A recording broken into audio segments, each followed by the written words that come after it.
এটার মধ্যে তো আলু, সয়াবিন, ডাল সবটা দিয়ে, তাই তো? ছোলা আছে। ছোলে দাও না, এই নিচে দেখি তোমার পরোটা কত দূর একটু দেখাও। হ্যাঁ হ্যাঁ,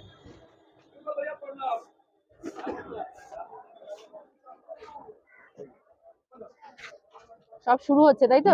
সবে শুরু হলো। আচ্ছা, কটার সময় এসেছো? 6টা।